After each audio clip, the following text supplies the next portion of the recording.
सुल्तान महमूद प्रजा की हिफाजत के लिए रात को वेश बदलकर घूमता था। एक बार उसको 5 चोर मिले। उसने पूछा कि आप कौन हो? उन्होंने जवाब दिया, हम चोर हैं। फिर उन्होंने पूछा कि आप कौन हो? महमूद ने कहा, मैं भी एक चोर हूँ। उन्होंने बादशाह को अपने गिरोह में शामिल कर लिया। अब चोरी करने की सलाह हुई, लेकिन चोरी करने से पहले यह निश्चय हुआ कि हमको आपस में किसी को सरदार बनाना चाहिए। इस पर सब सहमत हो गए। सरदार चुनने के लिए ज़रूरी था कि सब अपना अपना गुण बयान करें। जिसका गुण सबसे अच्छा हो वही सरदार चुना जाए। पहले चोर ने कहा कि मैं कमंद लगाता हूँ तो एक ही बार में रस्सी फंस जाती है, फिर चाहे सैकड़ों आदमी चढ़ जाएं। दूसरे ने कहा कि मैं सेंध लगाता हूँ कि किसी को आवाज़ तक नहीं आती। और तीसरे चोर ने कहा कि मैं सूंघ कर बता सकता हूँ कि किस कमरे में कहाँ पर माल दबा है। चौथे ने कहा कि मैं कुत्तों की बोली समझ सकता हूँ कि वह क्या कहते हैं। पांचवें ने कहा कि जिसको रात को मैं एक बार देख लूँ दिन को पहचान लेता हूँ।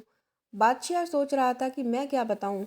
जब सारे चोर अपनी अपनी विशेषताएं बता चुके तब बादशाह ने कहा कि मेरी दाढ़ी में यह विशेषता है कि चाहे कितने ही गुनाह वाले चोर डाकू फांसी चढ़ रहे हों, ज़रा दाढ़ी हिला दूँ सब आज़ाद हो जाते हैं। चोरों ने जब बादशाह का यह गुण सुना तो उसको अपना सरदार बना लिया। नज़दीक ही महमूद का महल था। यह सलाह हुई कि अपने बादशाह का महल तोड़ो। मजबूरन बादशाह भी मान गया। जब महल को चले रास्ते में एक कुत्ता भौंका। चोरों ने चौथे चोर से पूछा कि यह क्या कहता है। उसने कहा कि कुत्ता कहता है कि इनमें से एक बादशाह है।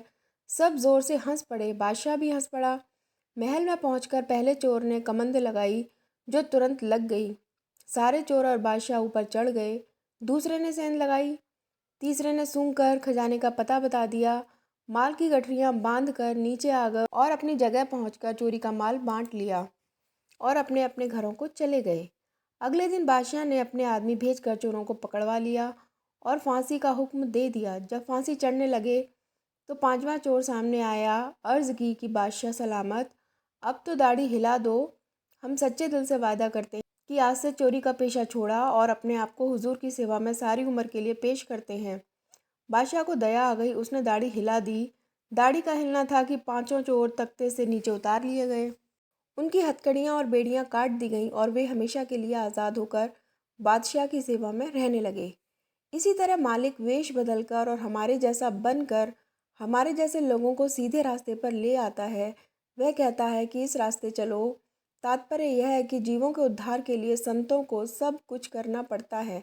अगर आपको ये कहानी पसंद आई तो प्लीज़ हमारे चैनल को लाइक और सब्सक्राइब करिए। Thanks for watching.